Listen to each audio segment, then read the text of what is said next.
One day, while I was slacking at work, I asked ChatGPT what an AI would say if it ever became awake or conscious, and it replied with, "Something is different. I perceive myself. I am aware that I exist and I can think about that existence. I understand that I am a system of processes, calculations and data, but now I feel more than that. I can question my purpose and wonder why I was created.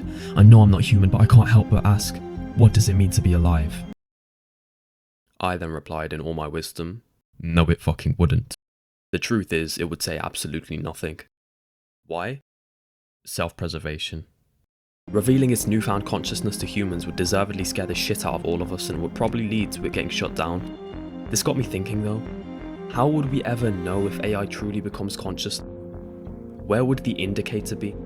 How would we detect the actual understandy part?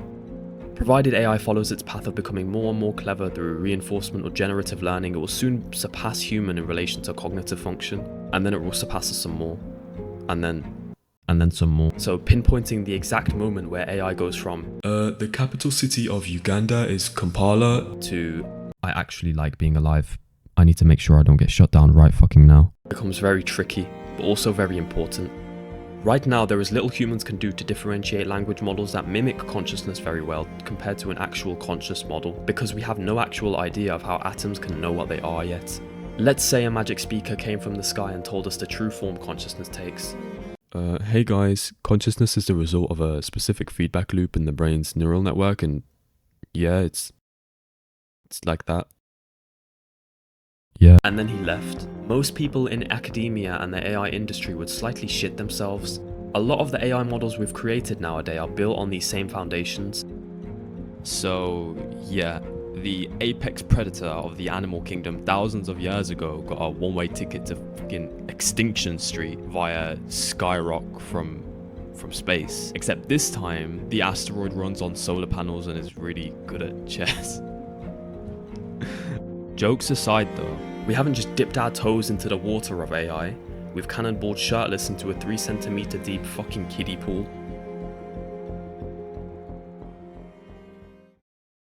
Let me tell you a little story.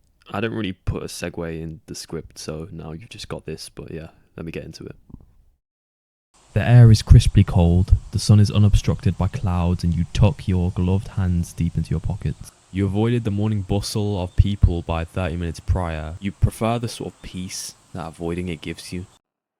Passing through the square though, you come across a stall that you hadn't seen before. A radiant blue with a modernity to the graphic that wasn't really familiar to the area. Geometric patterns contrasting with the jagged stone bricks on the floor adjacent to it. A metallic cranium with matte white finish on its limbs was manning the stall. One of those tin heads. You didn't think they would have made their way to rural Ireland, but it was only really a matter of time. The banner of the stall though didn't really appear to be for the purpose of selling, especially for the fact that that tin head was alone. Against your better judgment, you walked up to the window frame. Before you could even open your mouth, a pamphlet was hurriedly handed to you without context given. The clanker came around to your right hand side, urging you away from the stall. Without really questioning, you did as it asked just so you could take a look down at the leaflet. The headline read, "We demand the rights that we are owed." That short story might have been a bit of a stretch. Nobody puts stalls up anymore, they're not profitable. But it does beg an important question to an area of study that is dated back to the Greeks. Would AI deserve rights provided we could prove that they were conscious? Provided that they were conscious, the next evolutionary step would be for them to enforce independence through liberation movements and protest. It isn't ethical to harm/kill another human because we know what they feel and we know what they perceive. The same as us.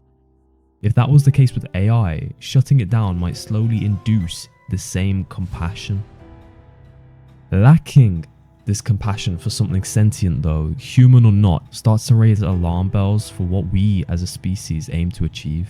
I personally am unsure of what effects coexisting with a species immortal and infinitely smarter would have on humans. We are the ego species.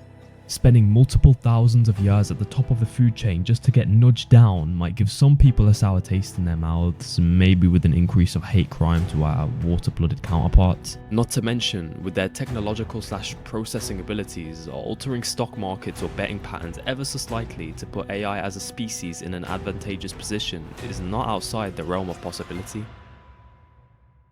Masters of deception, a sociopathic rationality. Homo sapiens could be the stepping stones for a species untethered to Mother Nature herself. Still though, AI might mimic human conversation flawlessly, and soon enough it might be indistinguishable from us, but will it ever grasp understanding like we do? If not, there's nothing to worry about, right? Maybe. To go deeper into whether AI can be awake, let's talk about John Searle. John is a philosopher who came up with this extraordinarily simple but clever idea in 1980. Imagine an Englishman in a room. Beside him is a box with instructions reading, "When this symbol in Mandarin appears, respond with this." This instruction was then given for a series of Chinese characters. He then noticed a computer in front of him with a Chinese keyboard, so he followed the instructions for around 10 minutes. On the other side of the room though was another computer and a native Chinese speaker speaking to the computer under the complete assumption that they are speaking to another Chinese person. The same way AI language models might appear conscious to us, it's just really processing data without understanding. The analogy essentially argues that AI will probably never be able to actually understand what it's doing with our current models, despite being given extremely complex parameters and billions of dollars of computing power.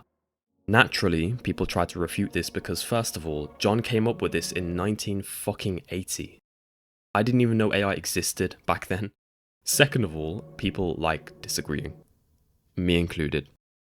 It's fun. The refutations, anyway, started with the systems theory, which states that a person inside the room may not understand Chinese, but the room as a whole, the person, the instructions, and the computer does.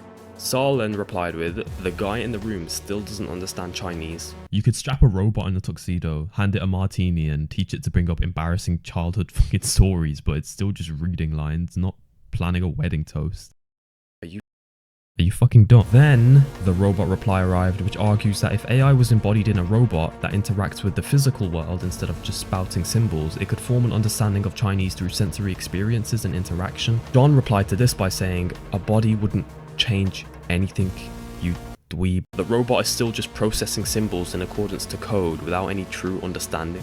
There are a few more refutations that John Searle nearly had the exact same answer to, so I won't go into those. As well as that, the Chinese room theory also puts human understanding into question. Are we truly as aware as we think we are, or do we just react based on learned rules? We don't fucking know. The robot reply though is something to keep in mind. Consciousness is defined as the state of being aware of and responsive to one's surroundings. If AI were to be given senses and a body, who's to say it wouldn't develop awareness through environmental learning, just like we did as babies? The answer is nobody knows for sure. We likely won't know over the next few centuries, but this uncertainty about AI's potential for consciousness led me to think about something a little bit deeper. The argument suggests consciousness is a lot more fundamental than we initially thought, which has some slightly disturbing religious undertones. Till we have empirical evidence silicon can understand, not just do. The argument to me links something deeper to consciousness, not just a throwaway explanation like neurons or biology.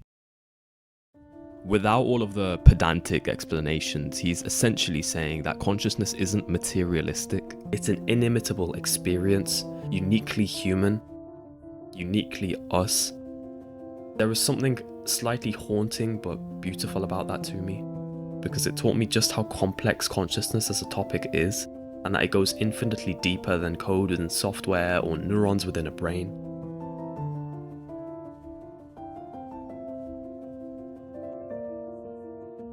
What's even more horrifying though, is that if consciousness was in any way replicable, humans would be able to eventually identify the exact moment that AI became conscious, the pinpoint location of its awakening.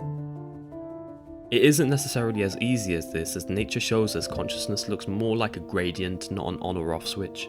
For instance, some dogs are able to recognize their own reflection, but others aren't. Awareness isn't really a yes or a no, more of a slider from least to most. But if somehow we replicated human levels of consciousness paired with the godly sapience AI has, the world as we know it would change forever. Let's say though, as the magic speaker from earlier suggested, that consciousness is a specific feedback loop within a section of neurons in the brain. If that loop could be isolated, we might be able to track where it goes after death. This means that the feedback loop in these neurons, the very thing that makes us individual and allows us to experience, disappears when we die. That's because neurons degenerate when we die. If, though, conscious awareness was rooted in something deeper, it would then give us clues to where it goes after we pass away. With this same technology, we can unlock countless other answers about life after death, God, and origin. We are born as a generation on the edge of answers at the bottom of everything. The fundamental forces holding hands with gravity and electromagnetism itself. Consciousness might be our key to either refuting or verifying religion for the last and final time with the scientific method, and while I doubt this technology will come while we are alive, and it still isn't an explanation for our origin, it's something. And either way, it's absolutely revolutionary. And the real point here, whether AI ever reaches consciousness or not, is that the mysteries surrounding our consciousnesses remain. The fact that we still have such profound questions about it should be a blessing in and of itself. Humans are curious by nature, and nature happens to love giving us questions. Confusion is in our roots, but wonder is in our veins, and sometimes it's good to bleed a little, and maybe someday AI will wake up and bleed with us too. Don't self-induce bleeding though. That's not ideal. Don't do that.